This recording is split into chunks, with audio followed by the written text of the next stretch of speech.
Good afternoon. My name is Taylor, and I want to welcome you all to the Preparing to Finish Well in Retirement webinar.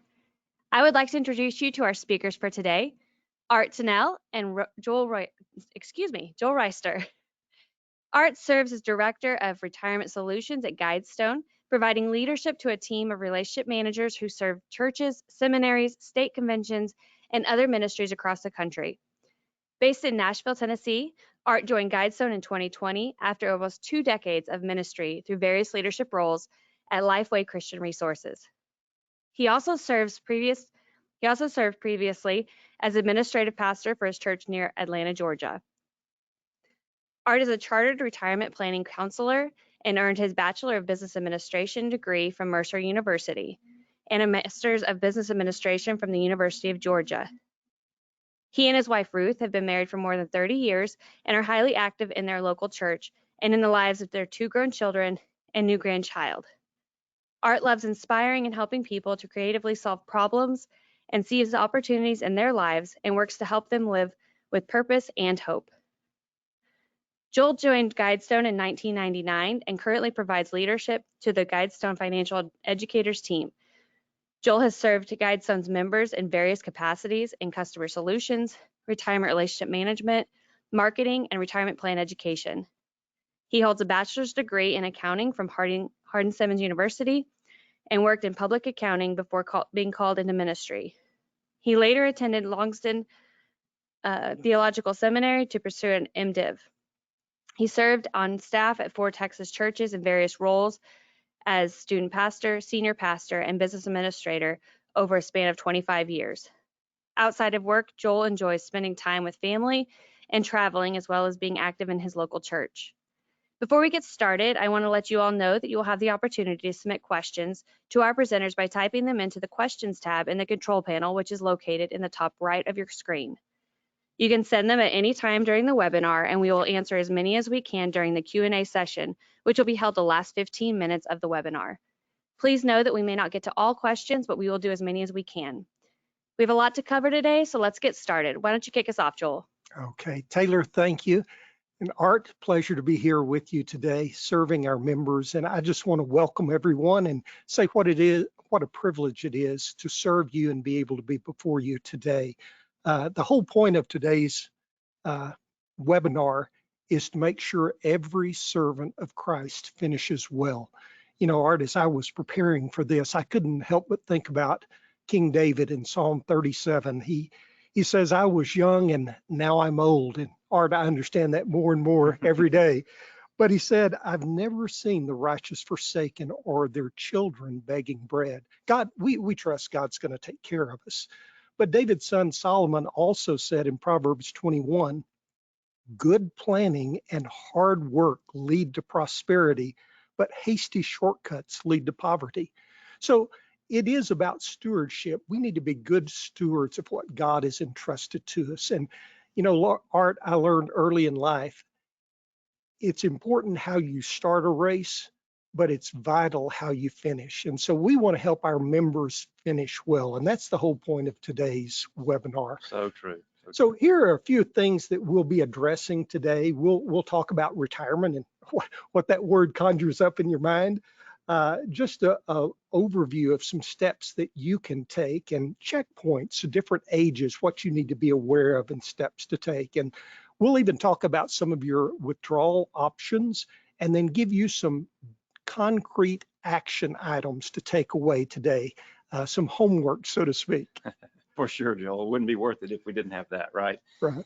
Well, for a lot of reasons in our changing world, I think it's time for us to kind of consider a fresh perspective on this concept of retirement. So let's take a couple of minutes to think about how different retirement is now than maybe it was a generation or so ago.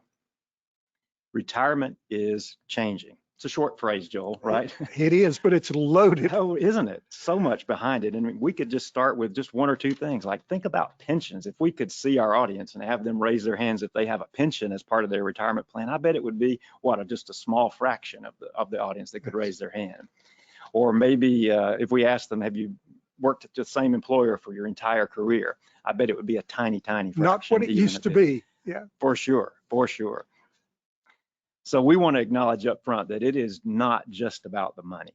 But Joel, it is clear that good stewardship of the finances that God entrusts us with is vital to ensuring that we're prepared and be able to transition well into retirement. So over these next few minutes, let's take a moment to see how each of these factors that you see on the screen can play an impact in the way you think about and the way you plan for your retirement. Absolutely. Art, one of the things that we need to be aware of is people are living longer. We've got more years in retirement that we need to prepare to cover. If you're a 65-year-old male, you've got about a 1 in 3 chance that you'll be living still at age 90. And for a female, that's about a 50% chance. Even for a couple, if you're 65, chances are that one of you will still be alive at 92, and even a 20% chance that one of you may become a centenarian to live to be 100 years old. Let's hope so, right? Yes. But Art, it's not just that people are living longer. Many people are working longer. The number of those age 65 and older who remain active in the workforce is increasing. 20 years ago, it was only about 20% of the people age 65 and older were still active. Today, it's over 25%, and by the end of this decade, 1 in 3 people who are 65 or older will still be working. Wow, I think that's really especially true for those in ministry, and that's a lot of our audience today. Many that we talk with daily, they view their ministry as a calling, and they want to keep serving the Lord as long as they're physically and mentally able. Absolutely, I agree, Art. It is a calling, and I hope within just a few years to be one of those people age 65 or older that are still actively engaged and working. For a lot of people, that is a choice. They want to work longer, but Art, the reality is, for some people who got a late start saving for retirement, or maybe they've served at smaller churches, employers, and had less resources and haven't saved, it may be more of a necessity than a choice to at least work part-time into the retirement years. Some people may have to supplement their income, or maybe they want to buy some extras, some entertainment, or maybe travel to see the grandkids. But for many of them, it's just to make ends meet. It's a reality of life. That's right. But too, just the opposite happens quite a bit as people anticipate retiring at 65 and they end up staying in the workforce a lot longer. This might surprise many of you as it did me. Almost 70% of workers see themselves retiring at age 65, but only about a third actually continue working that long. Some of them, may make a conscious decision to do that because they can afford to, but others face unexpected issues like health issues or family issues that force them into retirement a little bit earlier than they thought. Right. It could be their own personal health issues, a disability, but it also can be family members. Art, I remember a few years ago in 2016, I was in my mid-50s and my mom was going to have to either go to a nursing home or have someone come and live in her home to provide care. And so because I had prepared for retirement, I felt a little more confident that I could step away from Guidestone and go take care of my mom. And I was blessed to have those last 5 years with her and providing care and just enjoying her company. But, as I tell that story to a lot of people that I meet with one-on-one, a lot of people resonate with that. It may not be their own health. It may be a family member that they have to retire early and care for. Yeah, I'm sure that resonates, Joel. And I know that time was a blessing for your mom. I'm sure it was for you. And it certainly honored the Lord in your life. But in practical terms, it did impact and change your retirement plan. Absolutely. And that's the point. Yes, you have to be prepared.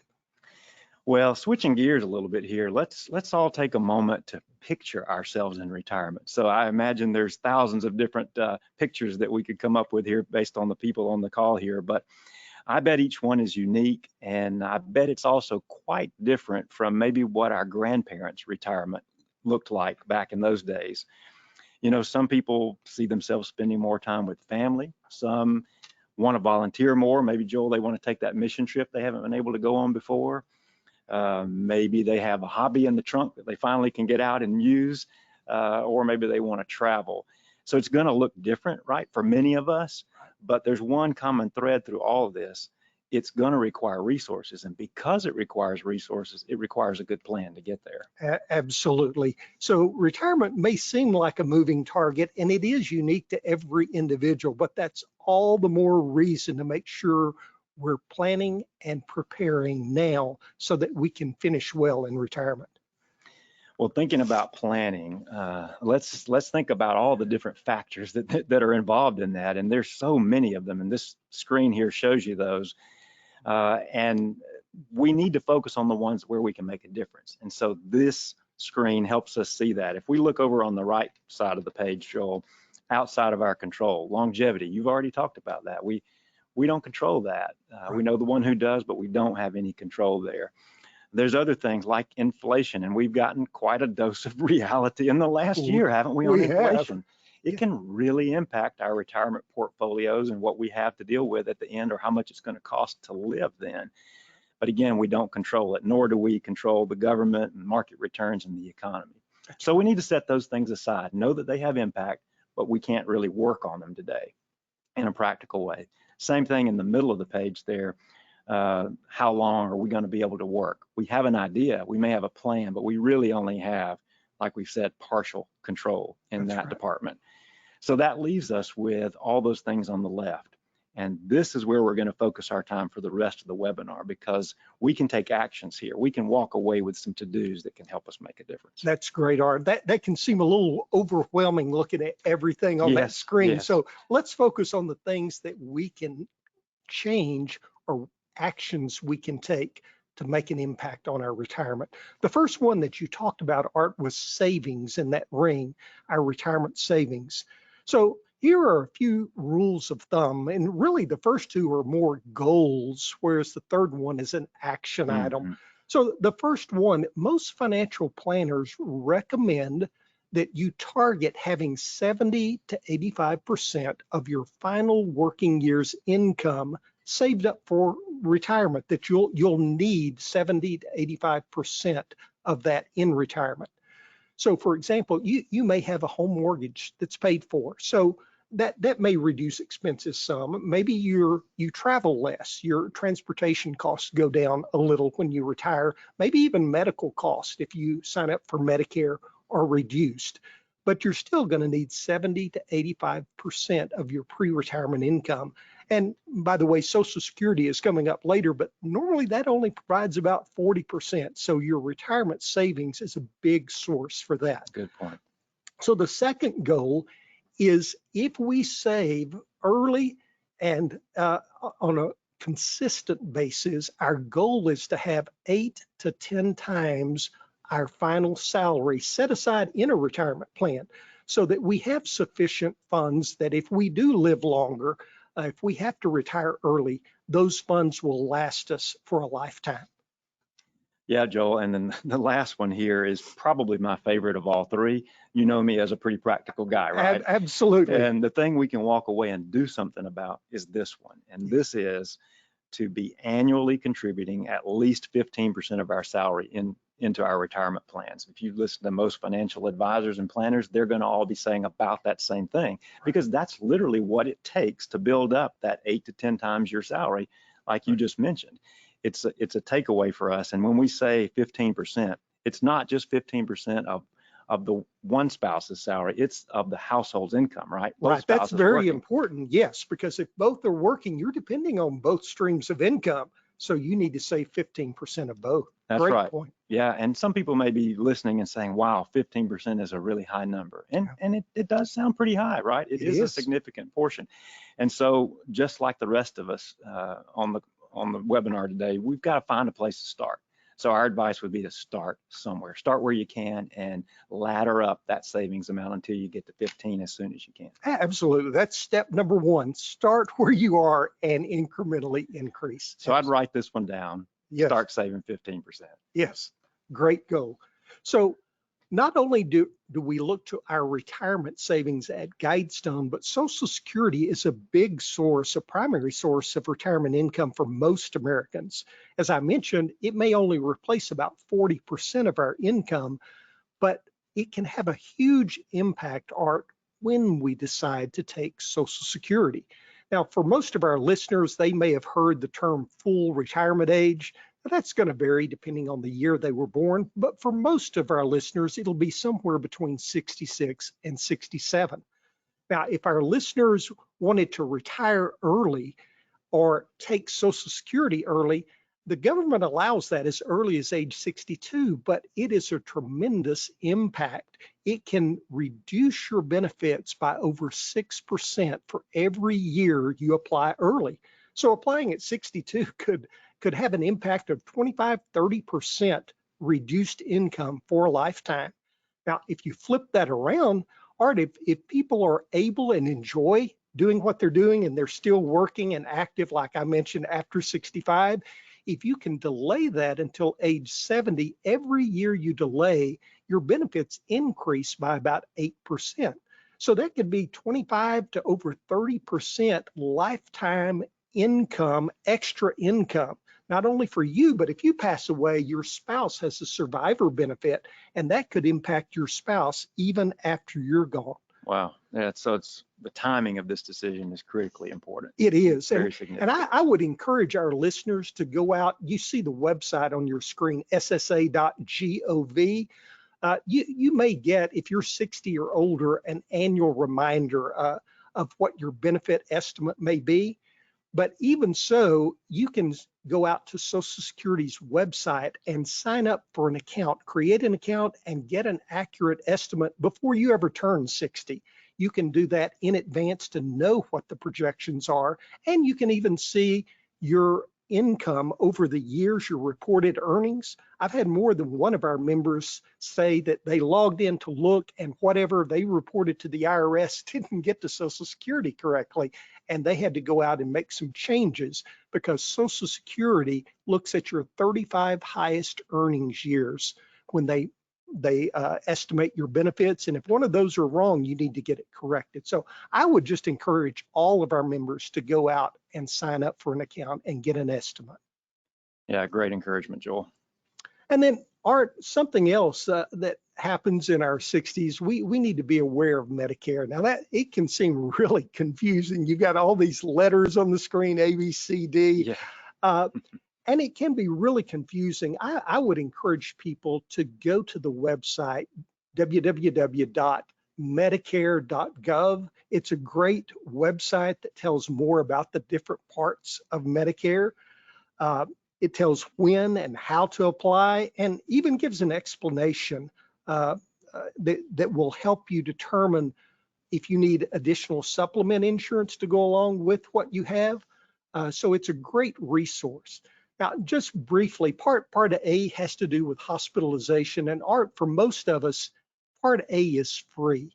So we could sign up at 65 and get Part A of Medicare to cover hospital, even if we're still working and still have insurance. There's no cost to that. Now, Part B is what you and I would normally think of medical insurance. You know, you have your deductible and then you have a copay. It's an 80-20 plan. But there is a cost to Part B, and for most Americans, that's around $165 per person per month. So if you're still working and unsure if you need to sign up for Part B, I would go out to Medicare.gov and check out for more information there. Now, if you do take Parts A and B, I mentioned a supplement, Art, you can come to Guidestone. You see our insurance number, toll-free number on the screen. If people need a supplement to cover that 20% that Medicare doesn't cover, Guidestone can help you with that. That's an option. Part D talks about prescription coverage, and Medicare, again, their website is great. You can even put in your prescription and see what plan is best for you.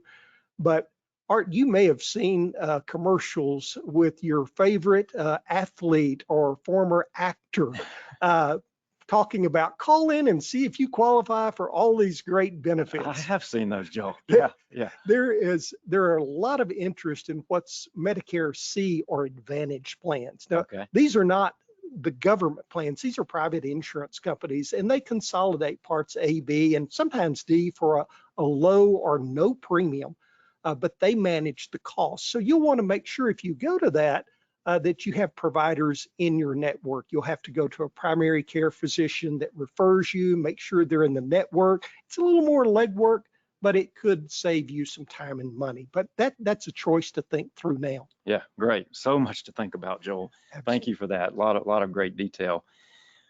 Well, we come to the part now where maybe a few members might want to check out, Joel, but I hope not, right? Yeah. There's that word BUDGET, a budget, right? It's a necessity, Art. It is essential.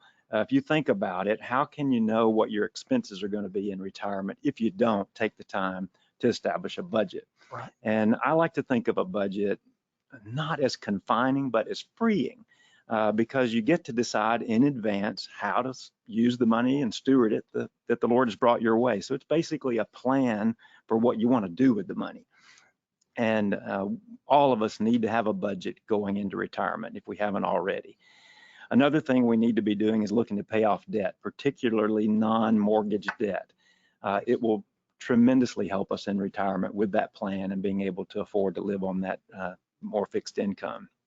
And then the last thing I would say here, Joel, it sounds so easy, but we know it's difficult, but spending less than you earn, that's the only way to save. It's the only way to get ahead, right? Absolutely. And so we need to be doing that as we look ahead and work on that budget. Speaking of the budget, can you help us know how to sort of get started if we never have? Absolutely, Art. And now is the time to get started creating a budget now. You can try living within this budget to make sure you can do that before you get to retirement. So on the screen, you see just a general rule of thumb or guidelines. If you could allot 50% of your overall income to essential expenses, things like your tithe, your mortgage, insurance, utilities, groceries, gas, those things that you spend every month, essentials. And then your non-essentials, those things like eating out or entertainment, travel, things of that nature, limit those to 30% of your disposable income. And then that will allow you 20% remaining to save for emergencies or unanticipated changes in your employment, maybe even save extra for retirement if you find yourself a little behind where you need to be. Great, great. So now, Art, is a great time to talk about asset allocation. As we age, our time horizon is shorter. When I was younger, I was a lot more aggressive. And when 2008, 2009, we had a financial housing crisis, and my account balance went down about 50%, but it didn't bother me because I was young, aggressive. But Art, as I get a little closer to retirement now, I'm not as aggressive as I used to be. I've got a little more money built up, and I don't want to see it fluctuate. I want to protect what I've built up. So my time horizon is shorter, my risk tolerance is less. And so my goals have changed. So we need to check that out on a regular basis. So Art, for our members who aren't sure how to determine if they're allocated correctly, how can we help them out? Yeah, Joel, thank you. At Guidestone, we want to make it easy for you with your investments. And there's basically 3 approaches you can choose from. And one of these is probably going to be one that you're most comfortable with. The first one is do it for me. We have a do it myself approach and the do it together approach. On this do it for me approach, which you see on the screen here, the first option there is our target date funds, which are the my destination funds here at Guidestone. And a good way to think about these funds are like a glide path of an airplane. They take us from now and in and to retirement, keeping us appropriately invested based on our age, all in that one fund where we don't have to make a lot of adjustments on our own. It's just a glide path, and it works as time goes on, even if we take no action. So it changes over time as we age. It does, without any interaction on the part of the individual, which is a great choice for some. Perfect. Others might choose a target risk approach, which is similar in a way. It's one fund, but I like to think of these as helicopters, right? They're going to stay right where you put them. If you put them in the aggressive, high-flying helicopter, it's going to stay right there, and you do have to take action at the appropriate time for yourself to move that to a more conservative one if you choose to do that. But nevertheless, it is one fund and fairly easy to do. But Joel, on the call today, we've got a lot of folks who probably are a little more savvy and some who may want to do this themselves. So what's the approach there? Yeah, sure. For Art, for those that feel well educated and better equipped to select their own funds, there is the do it myself approach, we offer almost 20 different core and specialty funds that they can build their own portfolio. And if they want to make sure that's in line with what it should be, we even offer an investment recommendation. When you log into your My Guidestone, you can access that, or you can even call and talk to one of our representatives here at Guidestone. But what I like, Art, is the do it together. For many of our members that are approaching retirement, investments is not their background or training. And so they need someone to come alongside them and help and make sure they're on track. You know, when I started, Art, people would call in and say, can you tell me what fund to invest in? Just what would you recommend to your mom? Yeah. And we would always say, well, we can educate you, but you have to choose. But starting about a decade ago, we offer a service called Guidestone Personal Advisory Services. And these registered investment advisors can meet with our members, discuss their goals and needs, and formalize a retirement plan going forward. And they can even manage the funds proactively for a nominal fee. So for some of our clientele, that may be an answer to someone working with you to make sure you stay on track and are meeting your retirement goals. That's great. They're really a wonderful group. They're skilled people, and they can be a big help to those who want or need that additional help. So Thank you for sharing that, Joel. Well, I don't know about you, Joel, but I really appreciate checkpoints along a major journey or a major undertaking.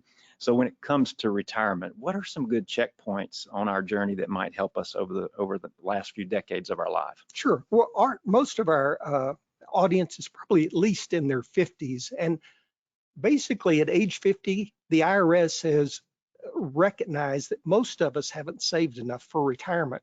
So at age 50, they give us what are called catch-up contributions. And so for your retirement plan at Guidestone, if you're in a 403B retirement plan, they allow an extra $7,500 per year. So if we have more disposable or discretionary income, this is a great time to increase. Like you said, we may not be at 15% now, but incrementally increase. And if you're there and can save more, this is a great time to do it. But you also want to look at organizing your assets. You know, I've had bank accounts at 6 different banks at the same time. And as I get older, sometimes that can become a little confusing to know what's where and how to log in and access. So this is a great time to look at consolidating assets. A lot of our members don't realize you can simplify and maybe even save on fees and consolidate everything at Guidestone and still remain diversified. You're not putting all your eggs in one basket, but you have them in one place where you can manage them more easily, but still keep them diversified. Right. Great offers and for the 50s. Well, what about the 60s? Oh, this screen is for me, Art. I'm here. This is really the area we need to take action. So you can see on your screen, we've talked about reviewing your asset allocation, getting an estimate for Social Security, and thinking about when you want to begin taking that.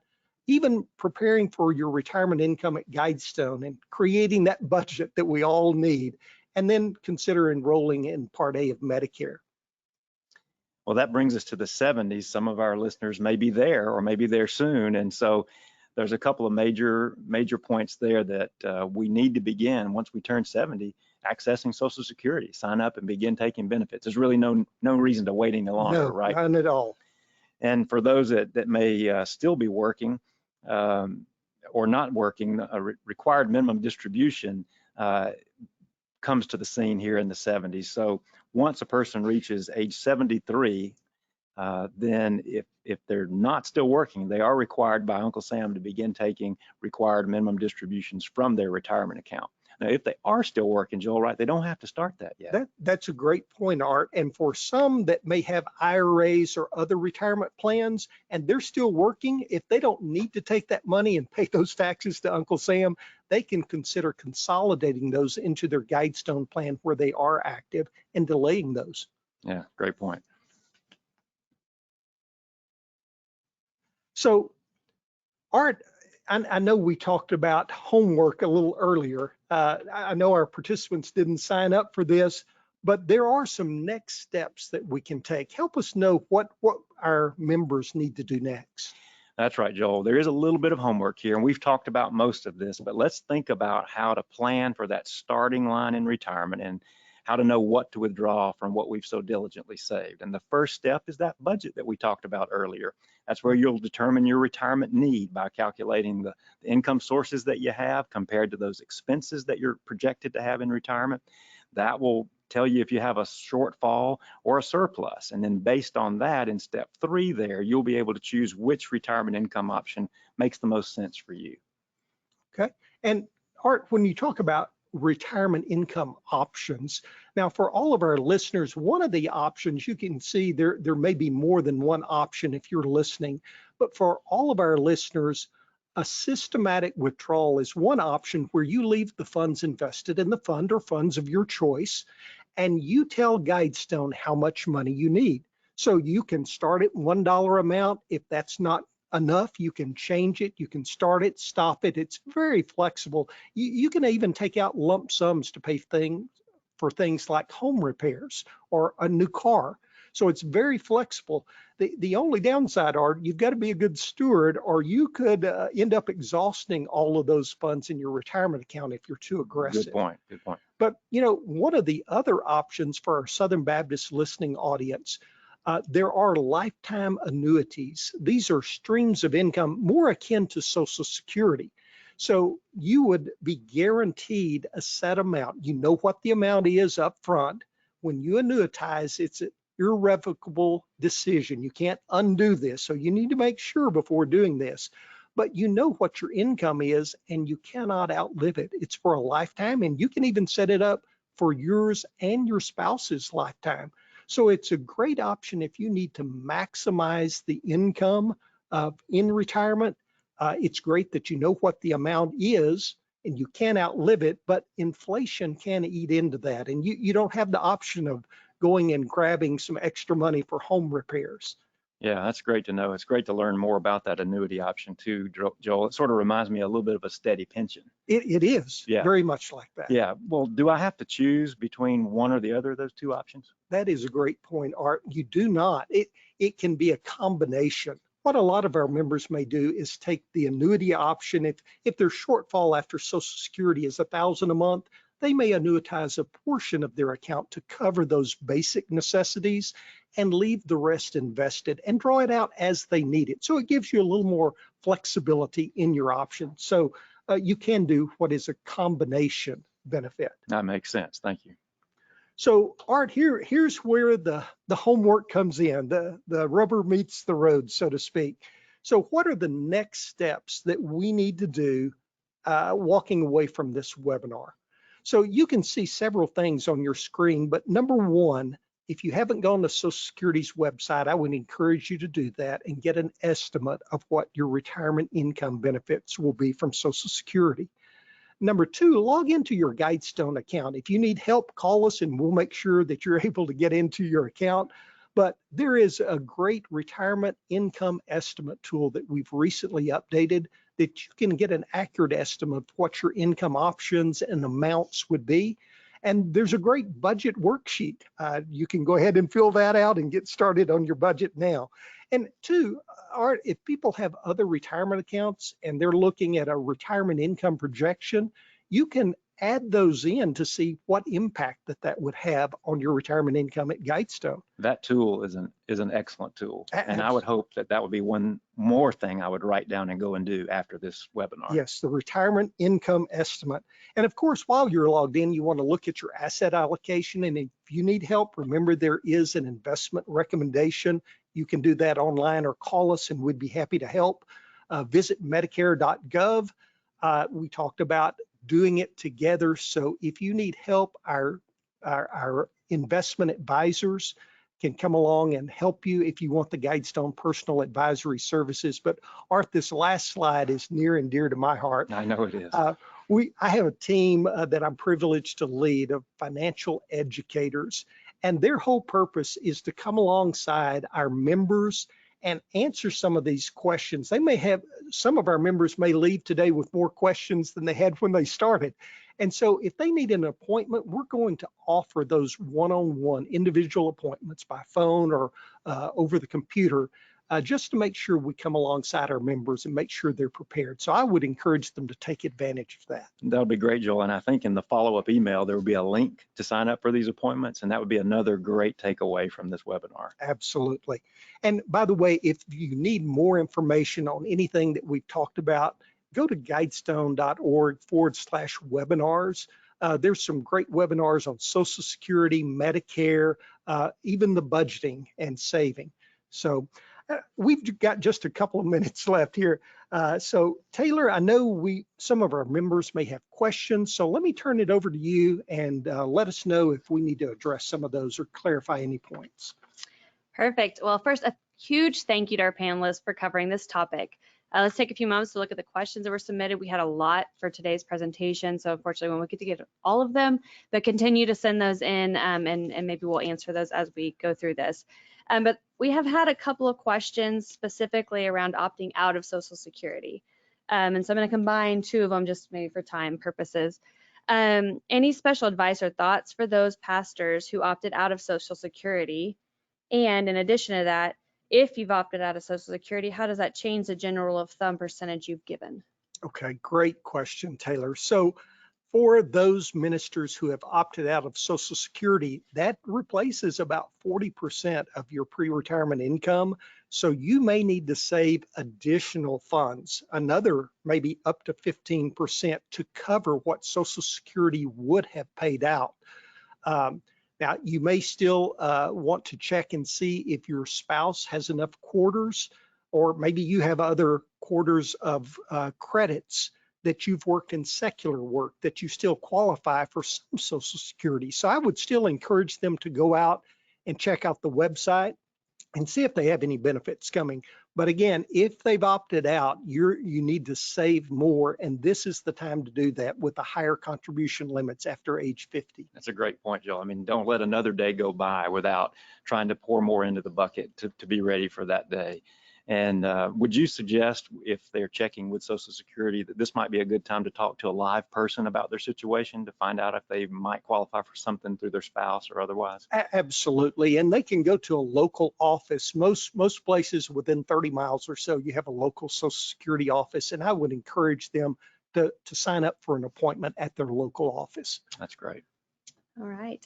And another question is, what happens to ministers' housing allowance at retirement? Oh, that is a great question. Thank you, Taylor. So we mentioned earlier, as you take money out of your retirement account, some of that may be taxable. But for ministers who are familiar with housing allowance, they may take that now through their employer, and that portion of their salary is non-taxable. So when a minister comes to retirement and begins withdrawing funds, if they designate those as housing allowance through Guidestone, they won't be subject to federal income tax. So that is a great benefit for members. That may can offset some of the disadvantages if you've opted out of Social Security, but you still need to save more for that, but it's a great advantage for our ministers. All right. Next question is, hold on. For the combined income solution, you can choose a combination, but you said that life income annuity can't be undone. How does that work? Okay, sure. Art, do you want to take this one? Either way, yeah. So if you think about that life income annuity option, it is one of those things that's irrevocable. You made the choice, and it sets up that series of fixed payments for life. And once that series begins, you can't go back on that. But in the context of the combination approach, which I think is what the question was about, what you've done there is you've taken your balance at retirement in your retirement account, and you've taken only a portion of that. So let's just use round numbers here. Let's say your balance was $100,000 and you took $50,000 of it and annuitized it. So that $50,000 has been spoken for. It has set up those series of fixed payments for life in motion, and you're set there. But that still leaves that other $50,000 over there that's setting there waiting for you to take out systematically, as Joel said, one-time withdrawals or systematically at whatever rate you choose, and you can stop and start that. So you still have maintained the best of both worlds, honestly, right? You've got some flexibility and you've got some continuity in your what you can expect for income by doing the combination approach. Right. All right, let's see what else we've got. One question is, how are taxes withheld or handled when receiving retirement income? Okay, good question. So if taxes have not been paid, and for most people that have a 403B retirement plan, they've deferred taxes. They've done tax sheltered contributions. Your employer contributions haven't been taxed. So at retirement, those are taxable. So depending on you, if you set up a stream of income, whether it's a lifetime benefit or just the systematic withdrawal every month, if it is a monthly amount, you can choose whether or not you want to have federal income taxes withheld. Now, if you take a lump sum out to repair your home or buy a new car, the IRS requires a 20% mandatory withholding. But if you set up payments, it's up to you. You can fill out a form and tell us how much you want withheld. Would you say, Joel, that's really a matter of convenience? And a lot of people do it that way, not to have to make those quarterly payments. Absolutely, yes. They may have other income, and so they want to make sure some is taken out of their retirement income benefits. This one may relate to some. Who is supposed to report your income to Social Security? I was a pastor and have a mistake on my earnings report. That's a good question. So if you log in to Social Security's website, you can see your earnings record, and there's even a button there that you can press. If you see a discrepancy, you can report that directly to Social Security. But you can go back and look at your income tax returns, and you should be able to match that up with what Social Security shows as your earnings. All righty, let's see here. There was one I had a question on what would you all recommend for a church to contribute to a pastor's retirement plan? Well, it's great to get that question because, you know, the minister gives their life basically to ministry, and that ministry is through the church. And one day that minister is going to come to a point where he's going to need to retire, right? Lord willing. And so compensating a pastor appropriately is the right thing to do for a church. And one piece and one element of that would be a proper retirement amount. So to your question about how much, well, it can vary, and there's a lot of reasons why a church might choose a certain amount. Churches find themselves in various stages of life and various stages of financial health. And so sometimes, just like an individual, a church can only do what a church can do at that moment. But a great rule of thumb for a church, if we were planning a new church today and they could start out with a certain amount for retirement, we would suggest a 5% contribution by that employer, the church, into the pastor's retirement account as a non-match. In other words, even if the pastor doesn't contribute anything, the church would contribute 5%. And then on top of that, we would recommend that the church match an additional 5% if the minister would himself pour in 5% into that bucket. And the beauty of this arrangement is we have actually engineered here a 15% savings rate, which, if you remember from the webinar, that's the amount we need to be saving all the way through life. So 5% non-match plus a 5% match by the church is what we would recommend if the church could do it, knowing that the situations vary from church to church. Now, Art, that's a great response. Yesterday, I was on the phone with one of our churches in Tennessee, and they were being generous, doing a 10% contribution. Yeah. But none of their ministers were putting in additional money. So they were falling short of that 15% goal. So I like what you're talking about, the 5% non-match and the 5% match to encourage the employee to contribute as well. We've got to spend one more second on that, Joel, because you're so right. That 10% feels so generous. And it is so generous. And that's why oftentimes a minister or other church employees will sit back and basically be thankful for that and not contribute on their own, all the while maybe not realizing that they're setting themselves up to be falling short come 65, 62, 67 when they choose to retire. So great point. Right. But now's the time for our listeners to make changes. They can go back and add some of their own contributions. And it's quite easy. If there's a church on board today listening, and you would like to make a change to your employer contribution, it's very easy to do in the Southern Baptist Church retirement plan. You just simply need to change your local, your policies and procedures, and we can help you that at Guidestone. Just give us a call and we'll walk you through what that takes. It's very, very simple. Right. Well, for the sake of time, that will be our last question. Thank you again to our panelists for today's webinar. You will all receive a follow-up email with the link to the webinar, as well as additional resources that will help you with the questions we were not able to answer today. We'd love to hear back from you on the survey that you'll be receiving. And on behalf of Guidestone and our presenters, thank you for joining us today and have a great rest of your day. We look forward to talking to you again soon.